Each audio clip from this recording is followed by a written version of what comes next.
Nosso evangelho de hoje é Lucas 12, de 13 a 21. Naquele tempo, alguém do meio da multidão disse a Jesus: Mestre, diz ao meu irmão que reparta a herança comigo.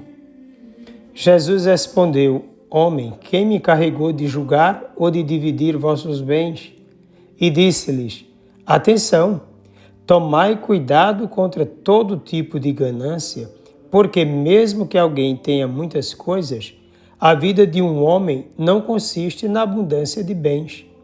E contou-lhes uma parábola. A terra de um homem rico deu uma grande colheita. Ele pensava consigo mesmo: o que vou fazer? Não tenho onde guardar minha colheita. Então resolveu: já sei o que vou fazer.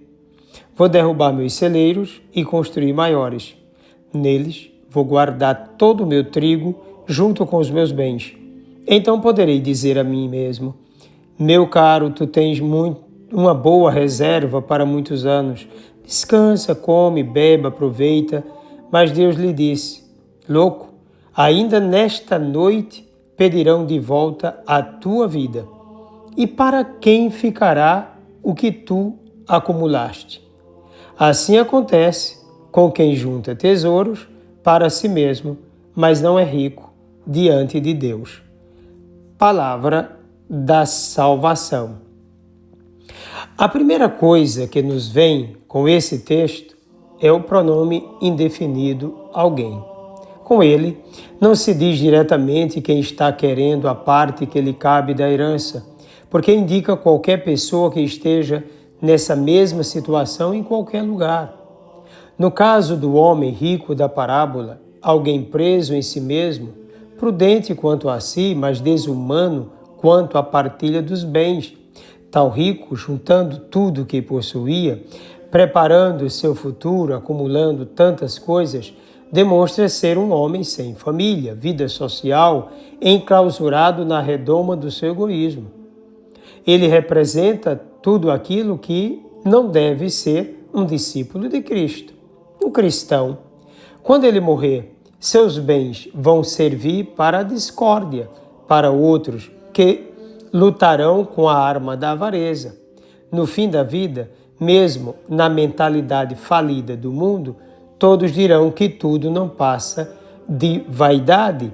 É o que nós vemos em Eclesiastes 2, 21. O que é que diz ali o texto bíblico? Vaidade das vaidades, diz Eclesiastes, vaidade das vaidades, tudo é vaidade. Um homem que trabalhou com inteligência, competência e sucesso, vê-se obrigado a deixar tudo em herança a outro que não fez nada, que em nada colaborou. Também isso é vaidade e grande desgraça, diz o autor do Eclesiastes.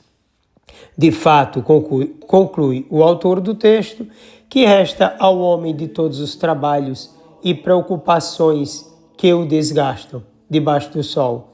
Toda a sua vida é sofrimento, sua ocupação, tormento, nem mesmo de noite repousa o seu coração. Também isso, diz o autor, é vaidade. Trabalhou talvez pensando em deixar uma herança, mas não se preocupou em formar homens e mulheres capazes de Deus, de amor, fraternidade e solidariedade. Alimentou somente interesses, aumentou apenas a avareza. O resultado não pode ser outro. Onde há o domínio do jogo de interesse da cobiça, há também a discórdia, a guerra e a morte. Quem para si tudo edifica, desprezando aqueles que necessitam, tornar-se-á faminto eterno do essencial, mas não será saciado.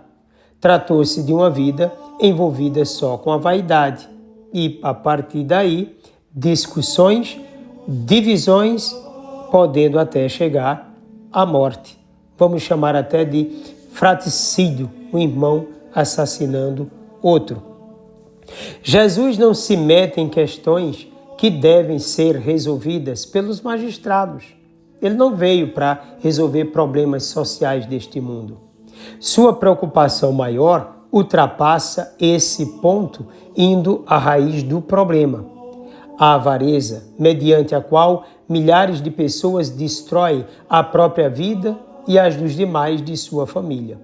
Avareza é palavra sempre moderna, sempre presente na vida de quem ainda não foi capaz de se encontrar verdadeiramente com Cristo.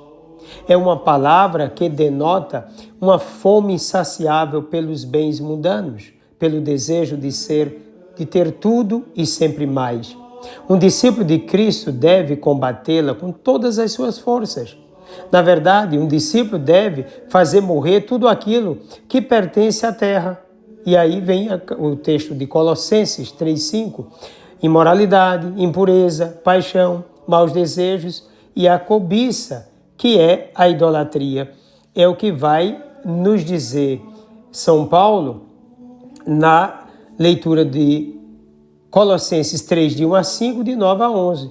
Irmãos, diz ele, se ressuscitastes com Cristo, quer dizer, se já nascestes com Ele, morrestes no batismo, ressuscitastes também no batismo por força do Espírito Santo, esforçai-vos por alcançar as coisas do alto, onde está Cristo sentado à direita de Deus. Quer dizer, a preocupação, a alma não está devotada ao mundo, aos prazeres, às coisas, como se aqui fosse o paraíso. Não, está buscando o que é do céu, porque foi feito para o céu.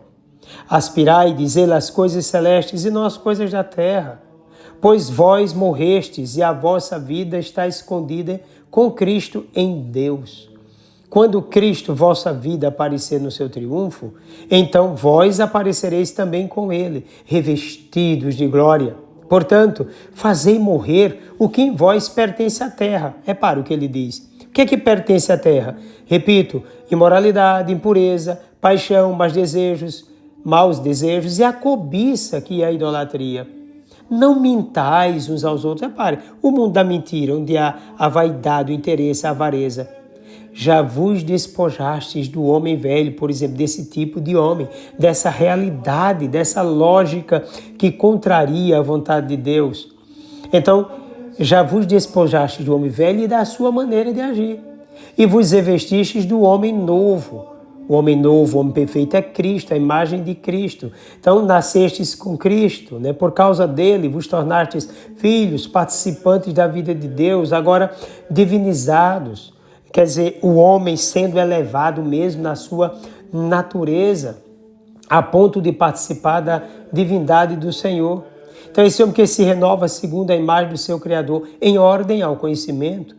Aí não se faz distinção entre grego, judeu, circunciso, incircunciso, inculto, selvagem, escravo, livre, mas Cristo, que é tudo em todos. A imagem aí, portanto, do homem novo. E é com essa realidade que nós devemos nos preocupar, né? Em seguida diz o texto, a vida de um homem não consiste na abundância de bens. Então existe algo muito mais. Há aqueles que lutam somente por bens, né? Às vezes a preocupação social é somente por isso. E as pessoas vivem lutando por coisas materiais o tempo todo, voltando sempre a essa realidade. Há muitos, inclusive, entre nós que pensam dessa forma, não acreditam mais em vida eterna, não se preparam para a vida eterna, já não se arrependem dos pecados, já não se confessam mais, não procuram mais a salvação, porque a salvação é somente ter saúde, né? Saúde física, ter bens, ter isso, ter aquilo. É isso, parece que isso basta. E não foi para isso que Jesus Cristo veio. Por isso, é clara a mensagem, né? A vida de um homem não consiste na abundância de bens.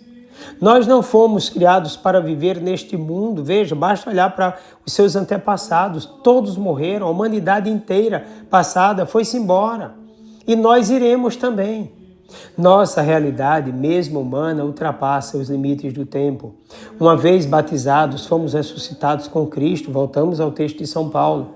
Por isso devemos esforçar-nos para alcançar as coisas do alto, devemos aspirar às coisas celestes, devemos procurar, sem saudades do passado, viver em comunhão com Deus, por meio de Jesus Cristo. Deus nos criou para Ele, para vivermos a vida dele, por meio de Jesus Cristo e do jeito dele, que nos assumiu, deu-nos sua vida e fez-se alimento de vida eterna para nós. Fomos criados para Deus mesmo, para participarmos de sua natureza como filhos no Filho. Recebemos o Espírito Santo que nos inseriu no corpo de Cristo, que nos fez participantes de Deus, filhos no Filho e continuamente nos configura a Jesus mediante os sacramentos. Como discípulos, devemos ser totalmente de Deus. Nosso tesouro é o próprio Cristo, nosso futuro é Deus mesmo. Nossa preocupação é estarmos sempre voltados para Deus e para a humanidade, partilhando tudo o que tem para o bem de todos. O dinheiro em nossas mãos, se somos realmente discípulos, é aplicado para a justiça. Devemos, nessa condição, ser ricos de Deus, vivendo no amor, na verdade, na paz, na justiça e na solidariedade, fraternidade e unidade. Devemos ter o serviço como nossa maior manifestação de interesse, vendo no outro convertido nosso maior investimento. Essa é a palavra-chave, investir em nós segundo Deus e no outro, a fim de que todos possamos participar dignamente do reino de Deus e não lutarmos por coisas que passam, por coisas desse mundo, que ficam neste mundo. Até o nosso corpo ficará neste mundo. Então, que nós não nos apeguemos ao que não podemos levar, como dizia Santo Ambrósio. Então, vamos buscar o reino dos céus, aquilo que é do alto, aquilo que é de Deus. Lutemos dignamente por nós e por todos. Vejamos o ser humano que precisa voltar a ser ser humano nos tempos atuais. Vamos enxergar esse ser humano que está sendo destruído. Nós vivemos numa época de desumanismo terrível e temos a chave, nós temos a linguagem, nós temos o ensinamento, nós temos a compreensão, o entendimento de tudo o que é necessário. A Igreja de Cristo sabe como rehumanizar esse humano que está se perdendo e sendo destruído. Lutemos por isso, a fim de que todos sejamos salvos, cheguemos à comunhão com Deus. Desça sobre ti a bênção do Deus Todo-Poderoso, Pai, Filho e Espírito Santo, um forte e carinhoso abraço.